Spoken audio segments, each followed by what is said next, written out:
ہر قسم کے روحانی جسمانی مسائل اور وظائف کے لیے پیر اقبال قریشی چینل کو سبسکرائب کریں۔ ربیع الاول کی مناسبت سے نبی کریم صلی اللہ علیہ وسلم کی زندگی مکمل آپ کے سامنے بیان کرنا جو ہم نے آغاز کیا، آج اس کا دوسرا حصہ ہے کہ آپ صلی اللہ علیہ وسلم جب حضرت حلیمہ سعدیہ رضی اللہ تعالی عنہا کے گھر میں بچپن میں پرورش پائی، اور پھر اس کے بعد آپ صلی اللہ علیہ وسلم مکہ مکرمہ میں واپس جو ہے اپنے آبائی گھر میں آ گئے۔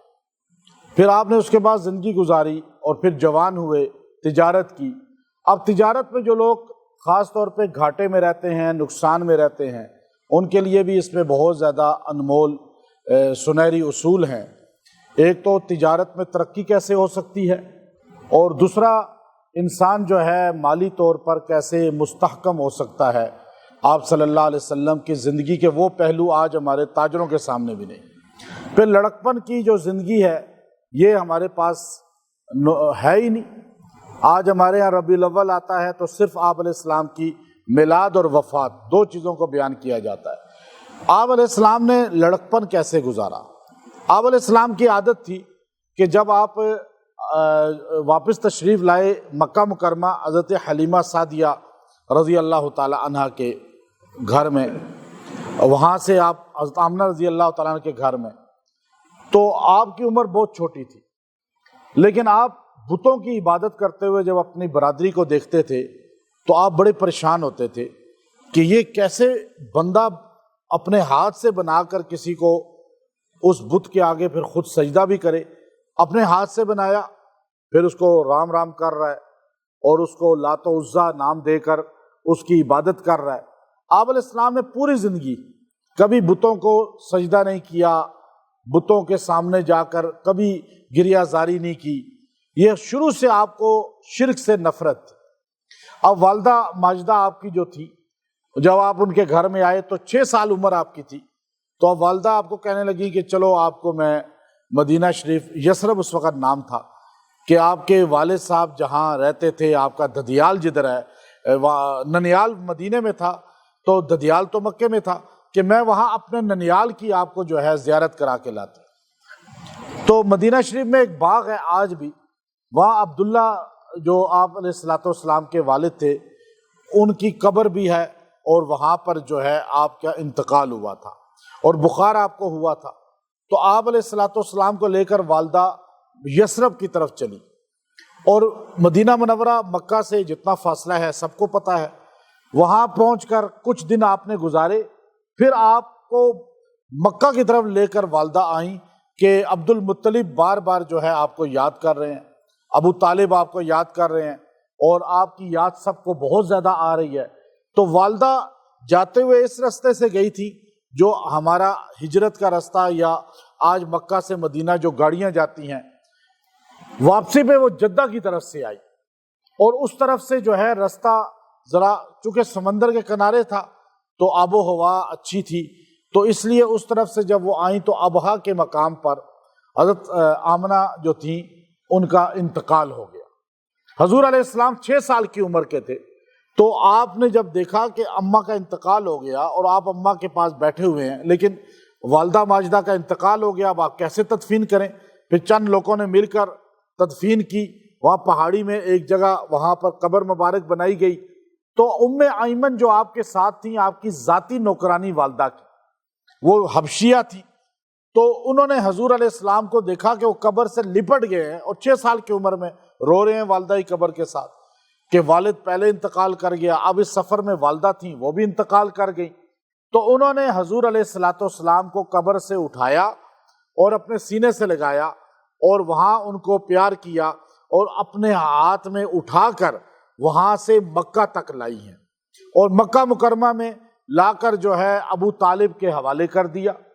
اب یہ 6 سال کی عمر ہے ہمارے نبی صلی اللہ علیہ وسلم، شروع سے آج ایک بندہ دیکھیے، یہاں آپ علیہ السلام شروع سے پریشانیاں دیکھ رہے ہیں، یا مسلمان ذرا سی تکلیف آتی ہے تو وہ ایک دم آہوزاری، شکوے، شکایتیں اللہ سے کہ اللہ رب العزت نے پتہ نہیں میں نماز بھی پڑھتا ہوں، میں قرآن بھی پڑھتا ہوں، میں یہ بھی کرتا ہوں، اب ساری اپنی نیکیوں کو بیان کر کے ضائع کرتا ہے اور اللہ سے شکوہ کر رہا ہے کہ میرے ساتھ یہ حال آ گیا۔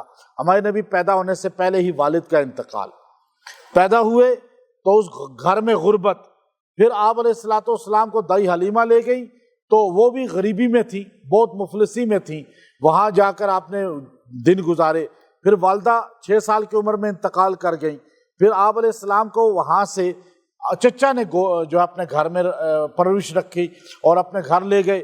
6 سال کی عمر میں ابو طالب کے پاس آپ گئے، پھر ابو طالب جب سفر پہ جاتے تھے تو ان کی خواہش ہوتی تھی کہ میں محمد بن عبداللہ جو میرا بھتیجا ہے میں اس کو ساتھ لے جاؤں۔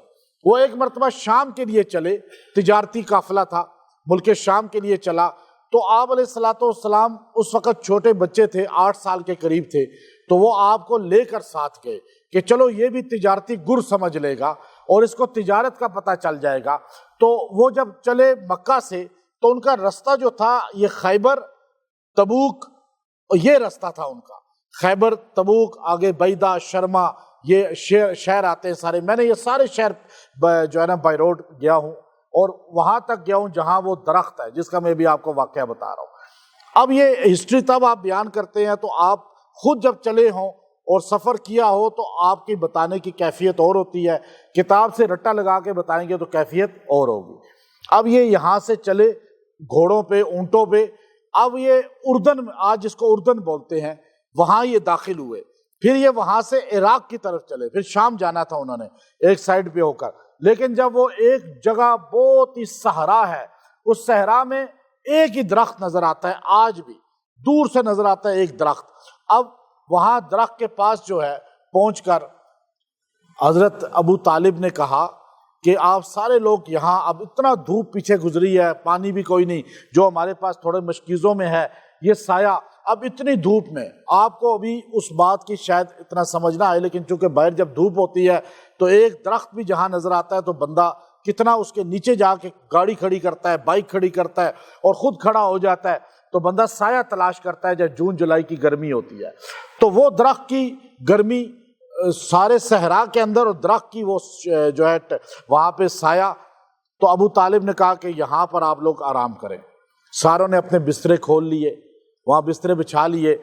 اللہ کرنا کیا ہوا کہ وہاں آپ بچے تھے تو آپ کو نہ بڑوں نے کوئی ویلکم نہیں کیا، کوئی ان کا اکرام نہیں کیا، بلکہ ساروں نے اپنے بسترے بچھائے اور آپ سارے لیٹ گئے سائے میں، اور آپ کے لیے جو جگہ بچی وہ دھوپ والی تھی، اور آپ باہر کی طرف دھوپ میں بیٹھ گئے۔ اور جب آپ علیہ الصلوۃ والسلام لیٹنے لگے کہ میں آرام کروں، کمر سیدھی کروں، تو اللہ نے درخت کو آرڈر دے دیا، حکم دے دیا، اور درخت نے اپنی ٹہنیاں پھیلانی شروع کر دی، یہاں تک کہ اس کی ٹہنیاں اتنی آگے آ گئی کہ نبی علیہ الصلوۃ والسلام کے اوپر بھی سایہ ہو گیا۔ اور آپ علیہ الصلوۃ والسلام جو ہے، جب یہ قافلے والوں نے دیکھا کہ یہ بچہ اور اس کا ایک اکرام، اور درخت اپنی ٹہنیاں پھیلا رہا ہے، اکرام کر رہا ہے، اس درخت کو اللہ نے یہ کمال دیا کہ آج بھی ہم اس صحرا میں گئے اور اسپیشلی اس درخت کے لیے ہم تقریباً 70 کے قریب لوگ تھے، علماء بڑے بڑے تھے، مفتی حسن صاحب دامت برکاتہم اللہ علیہ لاہور کے، مولانا قاری علی جلندی صاحب دامت برکاتہم اللہ علیہ، اور بڑے بڑے علماء، اس درخت کے نیچے ہم سارے کھڑے ہو گئے۔ اب آپ سوچئے، اس درخت کے نیچے ہم سارے کھڑے ہو گئے، پھر بھی درخت کے نیچے جگہ باقی تھی۔ ایسا درخت ہے صحرا میں اکیلا، ٹہنیاں ایسے پھیلی ہوئی ہیں، اور وہ درخت ہے جس نے ہمارے نبی صلی اللہ علیہ وسلم کو سایہ فراہم کیا تھا، اور آج بھی اللہ نے اس کو 1500 سال پرانا درخت ہے، لیکن وہ صحرا میں اکیلا ہے، بالکل اکیلا، اور وہ اللہ نے اس کو باقی رکھا ہوا ہے، اور وہ یادگار ہے۔ تو آپ علیہ الصلوۃ والسلام کو دور سے قافلے کو دیکھا، اور اس طرح یہ معجزہ بھی دیکھا، تو ایک بحیرہ نام کا راہب تھا، وہ ابو طالب کے پاس بندہ بھیجا، کہا جی آپ کی میں دعوت کرنا چاہتا ہوں، آپ لوگ میرے پاس کھانے کے لیے تشریف لائیں، آپ نے پڑاؤ ڈالا ہے ادھر، تو آپ لوگ آئے ہیں بڑے مقدس شہر سے۔ تو ابو طالب نے کہا ٹھیک ہے۔ ابو طالب نے شام کو ساروں کو لیا اور حضور علیہ السلام سے کہا کہ آپ جو ہے سامان کے پاس بیٹھ جائیں، ہم آپ کا کھانا لے آئیں گے۔ آپ بچے ہیں، آپ یہاں بیٹھ جائیں۔ حضور علیہ السلام بیٹھ گئے۔ جب وہ سارے کھانے کے لیے پہنچے تو بحیرہ نے یوں دیکھا پوری مجمع کو، تو اس نے کہا کہ وہ ایک بچہ تھا آپ کے مجمع میں، وہ کدھر ہے آپ کے قافلے کا؟ تو اس نے کہا کہ وہ بچہ تو میرا بھتیجا ہے۔ ہم نے کہا سامان کے پاس بیٹھ جائے۔ تو بحیرہ کہنے لگا میں نے جتنا طعام کا دعوت کا اہتمام کیا ہے وہ کیا ہی اس بچے کی وجہ سے ہے، میرا چیف گیسٹ ہی وہ بچہ ہے، اور اس بچے کو بلاؤ، اگر وہ نہیں یہاں آئے گا تو آپ لوگوں کا کھانا نہیں شروع کیا جائے گا۔ پھر ایک بندے کو بھیجا گیا، حضور علیہ السلام کو پروٹوکول سے لایا، اور آپ علیہ السلام جب داخل ہوئے تو بحیرہ کھڑا ہو گیا۔ اس نے ادب کے ساتھ اپنے ساتھ بٹھایا۔ سارے مکے والے پریشان ہو گئے کہ یہ بچہ جس کا والد بھی انتقال کر چکا ہے، والدہ بھی انتقال کر چکی ہے، اور یہ اتنا بڑا راہب جو آسمانی کتاب کا راہب ہے، انجیل کا عالم ہے، اور یہ اس بچے کے لیے اتنا استقبال کر رہا ہے۔ تو اس نے کھانا کھلایا اور سب کو جو ہے جب رخصت کیا تو ابو طالب سے کہا کہ میں نے آپ سے بات کرنی ہے، آپ ذرا سائڈ پہ آ جائیں۔ حضور علیہ السلام اور دیگر لوگ چلے گئے اپنے درخت کی طرف، وہ قافلے کی طرف۔ تو اس نے ابو طالب سے کہا یہ بچہ جو ہے یہ آپ کا سگا بھتیجا ہے؟ کہا میرا سگا بھتیجا ہے۔ کہا اس کا والد انتقال کر چکا ہے، والدہ انتقال کر چکی ہیں۔ جب ساری بات ہو گئی اس نے کہا یہ انجیل ہے میرے پاس، اس میں نبی آخر الزمان کی علامات نشانیاں ہیں، ساری اس بچے کے اندر پائی جاتی، اور میرا دل کہتا ہے کہ یہ نبی ہوگا، اور ایک وقت آئے گا آپ کی قوم، آپ کا خاندان اس بچے کو اپنے شہر سے نکال دے گا، اور یہ جس شہر میں جائے گا اللہ اس شہر کو عزت والا بنا دے گا۔ تو یہ بات اس نے کی، لیکن اس کو نقصان پہنچنے کا خطرہ ہے، آپ آئندہ اس کو ادھر لے کر نہ آنا، چونکہ یہاں راہب بستے ہیں اور یہاں اس کو نقصان کوئی نہ پہنچا دے۔ اب یہ ابو طالب نے وہیں سے واپسی کا سفر کیا، آگے نہیں گئے ان کو لے کر، کیونکہ انہیں ڈر تھا کہ ان کو آگے کوئی نقصان نہ پہنچا دے۔ تو آپ علیہ السلام پھر اس کے بعد آپ جوانی کی طرف بڑھنا شروع ہوئے۔ تو ہمارا نوجوان کیا کرتا ہے آپ دیکھیے کہ ہمارے نوجوان آوارگی میں، دوستی یاری میں اور کھیل کود میں بالکل کسی محنت میں نہیں لگتا، بلکہ فضولیات میں اپنی زندگی گزارتا ہے۔ ہمارے نبی صلی اللہ علیہ وسلم کی جو حیات طیبہ ہے، وہ لڑکپن جو آپ کا گزرا، آپ نے کبھی وہ کھیل نہیں کھیلے جس میں اللہ رب العزت کی ناراضگی کا شائبہ ہو، وہ کھیل نہیں کھیلے جس میں کوئی اسلام، اس زمانے میں اسلام تو نہیں تھا لیکن دین ابراہیمی کا نام تھا، لیکن بعد میں آپ کو جب اللہ رب العزت نے اعلان نبوت کرایا، جو چیزیں حرام تھیں آپ نے پہلے بھی کبھی اختیار نہیں کی، اور جو حلال تھیں انہی کاموں میں آپ پڑے۔ تو آپ علیہ السلام نے جو ہے کعبے کا ننگا طواف ہوتا تھا، کبھی ننگا طواف نہیں کیا۔ آپ علیہ السلام نے کبھی جو ہے لات و عزیٰ کے نام کی نظر و نیاز نہیں دی، آپ نے کبھی جو ہے وہ آپ علیہ السلام نے جو ہے وہ زندہ درگور کرنے والی جو رسومات چل رہی تھی بچیوں کو، اس کی کبھی آپ نے تائید نہیں کی، اور جو لڑائیاں جھگڑے فساد ہوتے تھے ان کی کبھی تائید نہیں کی، بلکہ آپ جب اپنی برادری کو دیکھتے تھے کہ یہ لوگ جو ہے ایسے غلط کاموں میں پڑے ہوئے ہیں، تو آپ جوانی ہی میں غار ہرا میں چلے جایا کرتے تھے۔ غار ہرا آپ کیوں جاتے تھے؟ نہ آپ کو اس وقت تک اعلان نبوت تھا، آپ چاہتے یہ تھے کہ میں ان گندے لوگوں سے دور ہو جاؤں، کیونکہ میرا دل نہیں پسند کرتا کہ یہ غلط کام ہو رہے ہیں اور میں یہاں بیٹھا رہوں۔ آج آپ دیکھیے، آج ہمارے نوجوان، حالانکہ ہمارا جو ہے وہ 8 سال کا بچہ بھی ایک ذہن رکھتا ہے، اسے میڈیا نے تیز کر دیا ہے، لیکن وہ غلط کاموں میں پڑا ہوا ہے، لڑکی لڑکے سارے۔ آپ علیہ السلام پیدل جاتے تھے، وہ پہاڑ جس میں آپ زندگی میں صرف ایک بار جا سکتے ہیں، باقی آپ کی ہمت نہیں ہوتی۔ میں ایک بار غار ہرا میں آج سے تقریباً 16-17 سال پہلے گیا، اس کے بعد میں کبھی ہمت نہیں ہوئی اوپر تک جانے کی، تھکاوٹ، ایسا مشکل کٹھن رستہ کہ، لیکن آپ علیہ السلام جاتے تھے، کئی دن وہاں گزارتے تھے تنہائی میں، اوپر 1400 سال پہلے، کوئی کھانے کا سامان وہاں نہیں، پانی نہیں، ساتھ لے کے گئے۔ بعض وہاں خلوت میں بیٹھ کے سوچتے تھے کہ اس کائنات کو بنایا کس نے؟ یہ کائنات خود تو نہیں بنی، اس کا کوئی بنانے والا ہے۔ یہاں زندگی اپنی مرضی سے نہیں، ہمیں کسی کی مرضی پہ چلنا پڑے گا۔ وہ کون ہے جس کی مرضی پہ چلنا پڑے گا؟ وہ کون ہے جس نے یہ کائنات پوری بنائی؟ چونکہ 571 سال گزر گئے تھے، کوئی نبی نہیں آیا تھا، کوئی آسمانی کتاب نازل نہیں ہوئی تھی، اور انجیل اور تورات بدل دیے گئے تھے، اور اس میں شرک آ چکا تھا۔ آپ علیہ السلام وہاں راتوں کو روتے تھے، راتوں کو دعائیں کرتے تھے، اور دعا کرتے تھے مجھے ابراہیم علیہ السلام کا اللہ ابراہیم علیہ السلام کی زندگی اور ان کی طرز پہ جو ہے حقیقت سمجھا دے۔ آخر اللہ نے آپ کو وہاں پر جو ہے پھر نبوت سے سرفراز کیا، لیکن آپ کی ابھی جوانی ہی تھی، ابھی آپ کو نبوت کا اعلان نہیں ہوا تھا، تو آپ کا چرچا اتنا ہو گیا تھا کہ مکے کے اندر ایک بندہ ہے نوجوان جو سچا اتنا ہے کہ سارے مکے والے کہتے ہیں کہ یہ صادق ہے، اور امانت دار اتنا ہے کہ سارا مکہ کہتا ہے کہ یہ امین ہے۔ آج آپ دیکھیے، آپ تو قرضہ لے کے واپس نہیں کرتے، آج ایسے ہے نا، نمازیوں کا بھی حال یہ ہے، دینداروں کا حال بھی یہ ہے کہ کسی کا پیسہ، یا تو امانت داری کا یہ حال ہے کہ آپ کسی کو قرضہ دینا، بے شک تہجد گزار ہو، تہجد گزار، اور یوں بڑا کہے صلی اللہ علیہ وسلم، حضور علیہ السلام کے نام میں نا یوں پورے وہ اپنے آپ کو نا ادب کا اور پورا جو تلفظ کی ادائیگی کرے، لیکن جب آپ اس کو تھوڑے سے پیسے قرضہ دیں وہ آپ کو غائب ہو جائے گا، نظر نہیں آئے گا۔ آج جتنا چاہے بندہ اپنے آپ کا لیبل لگا لے، جب تک امانت داری اور سچائی اس کے اندر نہیں آئے گی وہ اتباع سنت والا نہیں۔ ہمارے سارے اداروں میں آپ جا کر دیکھیے، تھانوں میں، کچہریوں میں، ہماری جتنی بھی ہماری یہ سیاستدان ہیں، صادق اور امین ہے کوئی؟ ہمارا کوئی بھی نہیں۔ ہمارا یہ نمازیوں کا حال یہ ہے، جب تک ہر مسلمان حضور علیہ السلام کی جوانی کو نہیں لے گا کہ جوانی میں بھی صادق اور امین سچ بولتے تھے۔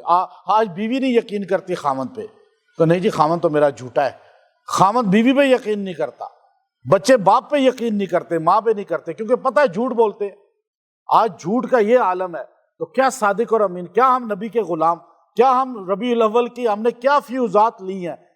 جب آپ جھوٹ بولنا چھوڑ دیں، آپ لوگوں کا مال غبن کرنا، قرضے لے کے دبانا، پیسے لوگوں کے دبا لینا، زمینیں دبا لینا، تو آپ امین ہیں؟ پھر آپ جتنا چاہے تہجد پڑھیں کوئی فائدہ نہیں، اگر آپ نے صادق اور امین والی صفت نہیں اپنائی اور نبی علیہ السلام کی یہ غلامی نہیں کی۔ اب آپ کو نبوت کا اعلان نہیں ہوا، لیکن مکہ کیا کہتا ہے؟ صادق آ رہا ہے، امین آ رہا ہے، یہ آپ کا نام پڑ گیا، حضرت خدیجہ تک پہنچا۔ حضرت خدیجہ بیوہ تھی، آپ کے پہلے خامن سے 2 بیٹے تھے، اور آپ حیران ہوں گے 2 بیٹے آپ کے جو تھے پہلے، وہ بھی میں زندگی بتاتا ہوں۔ ابھی حضرت خدیجہ نے جو ہے پوچھا کہ مکے میں اس وقت سب سے نیک انسان کون ہے؟ امانت دار، یہ نہیں کہ تہجد پڑھنے والا نیک نہیں۔ آپ کتاب بخاری اٹھائیں، ترمذی اٹھائیں، سہ ستہ کی کتاب ساری کی حدیثیں اٹھائیں، اور باقی حدیثیں 10 لاکھ سے زائد ہیں، جمع الفوائد، مستدرک حاکم، کنز العمال، کوئی بھی حدیث کی کتاب اٹھائیں، چیپٹر آپ کو نماز کا اتنا سا ملے گا، زکوٰۃ کا اتنا سا ملے گا، نماز، روزہ، زکوٰۃ، حج، یہ 4 آپ اگر صفحے نکالیں نا تو یہ اتنے سے نکلیں گے، باقی اتنی بڑی کتاب باقی بچے گی۔ وہ کیا ہے؟ معاملات، معاملات زندگی۔ اگر آپ کے معاملات ٹھیک نہیں ہیں اور آپ حاجی اور تہجد گزار ہیں تو کوئی فائدہ نہیں ہے آپ کا۔ نماز آپ کی اپنے لیے ہے، معاشرے کے لیے نہیں ہے۔ معاشرے کے لیے کیا ہے؟ معاملات، آپ کا لوگوں سے لین دین کیا ہے۔ اب وزیر اعظم صاحب کا نماز پڑھنا، اور ایک بار نماز پڑھے، وہ مولانا غلام غوث ہزاروی صاحب رحمۃ اللہ علیہ فرمایا کرتے تھے کہ ہم نے نماز پڑھ پڑھ کے ماتھا اپنا جو ہے نشان ڈال دیا، کبھی اخبار میں نہیں آیا۔ ایوب خان ایک نماز پڑھتا ہے عید کی خالی تو وہ بھی اخبار میں آ جاتا ہے۔ اب یہ اخبار میں آنے سے یا میڈیا میں نماز کا آنے سے جنت نہیں ملتی، آپ کے معاملات اگر مخلوق کے ساتھ ٹھیک نہیں ہیں۔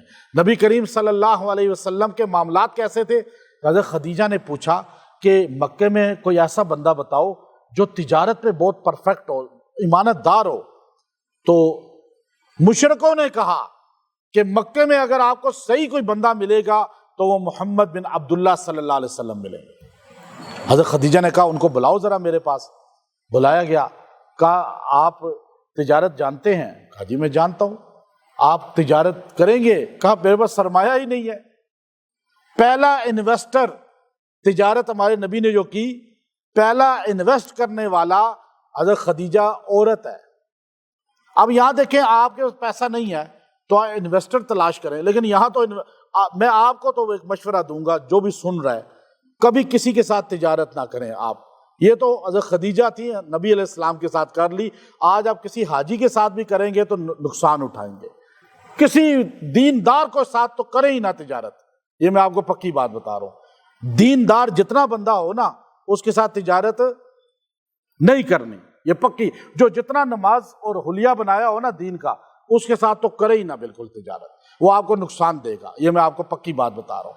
اب زمانہ الٹا ہو گیا ہے نا، وہ مکے کے مشرک کہنے لگے حضرت خدیجہ سے محمد صلی اللہ علیہ وسلم، حضور علیہ السلام کو لایا گیا، آپ کو کہا، آپ کہا جی میرے پاس تو سرمایہ ہی نہیں ہے، کر تو سکتا ہوں تجارت۔ کہا پھر آپ ایسا کریں، پیسہ میرا، محنت آپ کی، آپ اگر اس بات کو قبول کریں۔ کہا بالکل قبول ہے۔ کہا پارٹنرشپ کرنا نبی کی سنت ہے، اور اگر آپ کے ساتھ تجارتی پارٹنر عورت بھی ہوتی ہے تو حرام نہیں ہے۔ آپ نبی علیہ السلام کی پہلی پارٹنر جو حیات کی نہیں، وہ آپ کی پارٹنر حیات نہیں ہے بلکہ بزنس کی ہیں، خاتون ہے۔ خاتون نے اپنے نوکر سے کہا، غلام سے، میسرہ اس کا نام تھا، کہا کہ دیکھ یہ محمد بن عبداللہ جائیں گے نا، ان کو میں نے اندازہ لگا لیا ہے واقعی سچے ہیں، امانت دار ہیں، تو جیسے میرا نوکر ہے نا ان کا بھی نوکر بن کے رہنا اور بے ادبی کوئی نہ کرنا۔ تو اب وہ تجارت کے لیے شام گئے۔ اچھا وہاں جب گئے تو اب ہمارے تاجر جھوٹ بولتے ہیں، قسم کھاتے ہیں، قسمیں کھا کھا کے سودا بیچتے ہیں۔ لیس منا، لیس منا نہیں، لیس منا فرمایا، لیس منا، آپ نے کہا میرے میں، ہم میں سے نہیں، پہلے یہ کہا۔ دوسری جگہ حدیث ہے، وہ مسلم شریف کی حدیث ہے، آپ علیہ السلام نے فرمایا لا یکلمہم اللہ ولا ینظر الیہم ولا یزکیہم ولہم عذاب علیم، نہ اللہ بات کرے گا، نہ اللہ حساب کرے گا، نہ اللہ مڑ کے دیکھے گا اس بندے کو، بلکہ پکڑ کے دردناک عذاب میں پھینک دے گا، حساب بھی نہیں کرے گا۔ حضرت ابو ذر نے یوں ہاتھ مارا، خوابوا وخسروا من ہم یا رسول اللہ، ہے تباہی بربادی، اللہ کا رسول وہ کون ہے؟ آپ نے فرمایا المنان، جو نیکی کر کے جتائے، بیویاں، خاوند، دوست، احباب جتاتے ہیں نا نیکیاں۔ اچھا دوسرا فرمایا جو جھوٹی قسم کھا کے چیز بیچے۔ اب یہاں پہ کیا تھا، شام جب گئے تو بازار میں لوگ قسمیں کھاتے تھے اور یوں پھرتے تھے، لات و عزا کی قسم، اور یہ کہہ کے مال بیچتے تھے۔ تو ایک بندے نے کہا حضور علیہ السلام سے کہ آپ لات اور عزا کی قسم کھاتے ہیں، یہ چیز صحیح ہے؟ آپ نے کہا میں ان کو مانتا ہی نہیں، میں قسم کیوں کھاؤں؟ میں لات عزا کو نہیں مانتا، میں آسمان کے اللہ کو مانتا ہوں، بس رب کو۔ تو آپ نے کہا جھوٹ بول کے یا قسم کھا کے چیز ہم نہیں بیچتے۔ اچھا آپ کی ساری چیزیں بک گئی، لوگوں کا اعتماد بن گیا، اور آپ اتنا نفع لے کر جب واپس پہنچے، حضرت میسرہ، حضرت خدیجہ نے بلا کر پوچھا کہ آپ بتائیں رستے میں کیا کیا خاص باتیں پیش آئیں، یہ بندہ کیسا ہے معاملات میں۔ اب یہ معاملات آپ جب کسی کو پرکھتے ہیں نماز پہ نہ پرکھیں بلکہ معاملات سے پرکھیں۔ اب یہاں معاملات کی بات ہوئی نا، تو حضرت یہ محمد صلی اللہ علیہ وسلم جو ہے اتنے نیک آدمی ہیں کہ مجھے زندگی میں ایسا بندہ نہیں مل سکتا، آپ ان سے جا کر بات کریں کہ یہ مجھ سے نکاح کر لیں۔ خدیجہ 40 سال کی رضی اللہ عنہ، ہمارے نبی 25 سال کے۔ خدیجہ عرب کی مالدار ترین عورت، 200 نوکرانیاں ان کے پاس، گھوڑے، اونٹ، پیسہ، دولت بے بہا، اور ہمارے نبی صلی اللہ علیہ وسلم کو قرآن سورۃ ضحیٰ اللہ کہتا ہے آپ تنگ دست تھے، ہم نے آپ کو کیا کر دیا؟ آپ کو غنی کر دیا، آپ غریبی میں تھے، میں نے آپ کو غنی کر دیا۔ اس آیت کی تفسیر ابن کثیر لکھتے ہیں حضرت خدیجہ کا نکاح ہے، حضرت خدیجہ آئیں آپ کے نکاح میں، اللہ نے آپ کو مالدار کر دیا۔ اب وہ حضرت خدیجہ رضی اللہ تعالیٰ عنہ، وہ جب انہوں نے نکاح کا پیغام بھیجا، آج جو لڑکے لڑکیاں بھاگ کے شادیاں کرتے ہیں نا، جو لو میرج کرتے ہیں، ان کے منہ پر ایک تھپڑ ہے۔ یہ واقعہ جھوٹ اور فراڈ ہے، یہ ساری زندگی، جو اپنے ماں باپ کو بغیر بتائے اور مرضی، جی پسند کی شادی جائز ہے، جائز تب ہے جب آپ اپنے بڑوں، پسند جائز ہے لیکن بھاگ کے نہیں، ماں باپ کو مائنس کر کے نہیں۔ آپ سوچئے ہمارے نبی صلی اللہ علیہ وسلم کے والد بھی نہیں تھے، والدہ بھی نہیں تھی، ہمارے نبی جوان 25 سال کے، لیکن جب حضرت نفیسہ آئیں، عرب کے لوگ پیچھے پھرتے تھے کہ حضرت خدیجہ شادی کرے، مالدار لوگ، بڑے بڑے سردار، لیکن خدیجہ سرکار دو عالم صلی اللہ علیہ وسلم کی نکاح کے لیے خود محنت کر رہی ہیں۔ حضرت نفیسہ آئیں، حضور علیہ السلام سے کہا کہ اگر حضرت خدیجہ سے آپ کا نکاح ہو جائے، کہ یہ آپ کہہ رہی ہیں؟ کہا نہیں، حضرت خدیجہ خود چاہ رہی ہیں۔ تو آپ نے کہا لیکن میں نہیں کہہ سکتا ہاں جب تک میرے چچا ہاں نہ کرے، میرے چچا ابو طالب ہاں نہ کرے۔ آپ کہتے ہیں باپ کے بغیر، ماں کے بغیر شادی کر سکتے ہیں بھاگ کے، یہ بالکل جائز نہیں ہے۔ آپ چچا کے بغیر نہیں کر رہے، چچا خالی پال رہا ہے، ماں باپ تو پیدا کرنے والے ہیں، ان کو آپ دکھ دے کے کیسے کامیاب ہو سکتے ہیں؟ حضور علیہ السلام نے کہا نفیسہ میں اپنے چچا سے مشورہ کر کے بتاؤں گا۔ چچا سے پوچھا اگلے دن، چچا نے کہا بیٹا میں اجازت دیتا ہوں۔ حضرت خدیجہ کو جب یہ ہاں ملی خبر، خوشی سے جھوم گئی، اور حضرت ابو طالب نے پہلا خطبہ نکاح آپ کا دیا ہے اور آپ کا نکاح ہوا ہے۔ حضرت خدیجہ کے 2 بیٹے تھے پہلے۔ ستیلوں کے ساتھ کیسے سلوک ہونا چاہیے، آج ستیلوں کے ساتھ کیا سلوک ہوتا ہے، آپ میڈیا میں دیکھ لیں کیا حالات ہیں۔ یہ زندگی کوئی نہیں بتائے گا، بس میلاد جھنڈیاں، نعرے، روڈ پہ پھرو، بے پردگی کرو۔ نہیں، محبت یہ ہے کہ آپ اتباع کریں۔ اب یہ بات آپ کو نہیں پتا، میں پہلی بار بتا رہا ہوں۔ حضور علیہ السلام کے ستیلے 2 بیٹے تھے حضرت خدیجہ پہلے خامن سے، ایک زید بن ابی حالہ، ایک ہند بن ابی حالہ۔ زید وہ ہے کہ جو بیت اللہ میں پہلا اسلام کا شہید ہے، اسلام کی تاریخ کا پہلا شہید زید ابن ابی حالہ ہیں، جن کو کعبے کے اندر قتل کیا ابو جہل نے اور شہید کیا اسلام کی وجہ سے، انہوں نے بھی کلمہ پڑھ لیا۔ ہند وہ ہے جنہوں نے نبی علیہ السلام کی اتنی اتباع کی کہ حضور علیہ السلام کے ہاتھ پہ کلمہ بھی پڑھا۔ یہ جو آپ حضور قسیم تھے، وسیم تھے، حسین تھے، جمیل تھے، حضور کا حسن یہ تھا، حسن یوسف مانند تھا، حضور کے رخسار ایسے تھے، حضور کی جبیں ایسی تھی، حضور کی آنکھیں ایسی تھی، یہ سارا نقشہ جو حضور کا حلیہ شمائل ترمذی کے اندر موجود ہے، اس کو روایت کرنے والا ہند بن جو ہے حالہ حضرت خدیجہ کا پہلا بیٹا ہے۔ حضور سے اتنا پیار ان کا تھا اور حضور ان سے اتنا پیار کرتے تھے، ان کی آواز سن کے اٹھ بیٹھتے تھے، اور لوگ ڈرتے تھے کہ حضور کو نیند سے نہ بیدار کریں، لیکن جب ان بچوں کی آواز سنتے تھے تو حضور پیار سے اٹھ بیٹھتے تھے، کہتے تھے میرے بچے ہیں۔ اور حضرت ہند سے کسی نے پوچھا کہ آپ کا جو ہے حضور علیہ الصلوۃ والسلام نے جو آپ کے گھر میں جب آئے، جب آپ کا آپس میں یہ رشتہ بنا تو آپ کو کیسا لگا؟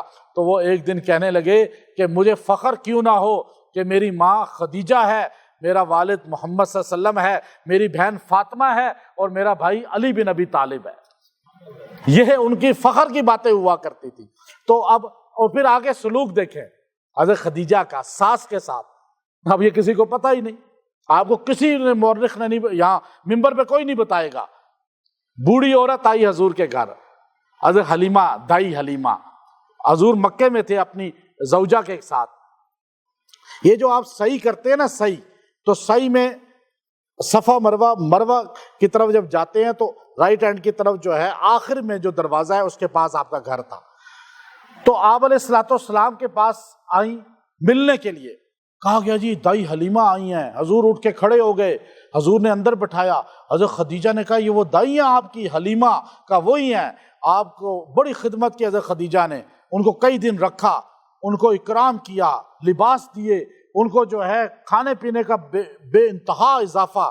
بار بار کہتی تھی کہ آپ میرے نبی کی ماں، میرے خامند کی ماں ہیں، اور حضور علیہ السلام کی والدہ ہیں، رضائی والدہ ہیں۔ رضائی والدہ کی اتنی عزت کرتی تھی کہ سگی والدہ نہیں تھی لیکن دودھ پلانے والی تھی۔ حضرت خدیجہ اس لیے جنت کا یہ مقام پایا ہے انہوں نے کہ، اور پھر آگے ان کی نسل میں اللہ نے اس لیے حضور علیہ الصلوۃ والسلام کی سید جو خاندان ہے حضرت خدیجہ کی نسل میں اللہ نے چلایا ہے کہ وہ ایسے اپنی ساس کی بھی عزت کرنے والی تھی کہ حضرت دائی حلیمہ نے کہا کہ اب میں بہت دن ہو گئے، میں واپس جا رہی ہوں۔ اچھا آپ جا رہی ہیں لیکن آپ دعا بھی کریں میرے لیے، حضرت خدیجہ نے کہا، لیکن اگر میں آپ کو تھوڑا سا تحفہ دینا چاہوں تو آپ قبول کریں گی؟ انہوں نے کہا تحفہ تو سن ٹھیک ہے، اللہ کو پسند ہے۔ تو آپ نے 400 بکریاں، 1 اونٹ ان کو تحفہ دیا۔ آج کوئی بہو دے گی اپنی ساس کو؟ ایک جو ہے نا روٹی 2 پیک کر کے سالن کے ساتھ نہیں دیتی۔ یہ ہمارے نبی کی بیوی ہے خدیجہ، اور حضور کنز العمال کی حدیث حضرت اماں عائشہ رضی اللہ فرماتی ہیں کہ میں دیکھا کہ نبی علیہ السلام دن کو قیلولہ کرتے تھے تو آپ علیہ السلام کو کوئی آ کے اٹھا نہیں سکتا تھا، نہ آپ کے پاس آتا تھا ملنے کے لیے۔ باہر ایک بوڑھی عورت آئی، اس نے مجھے کہا کہ میں نے ملنا ہے۔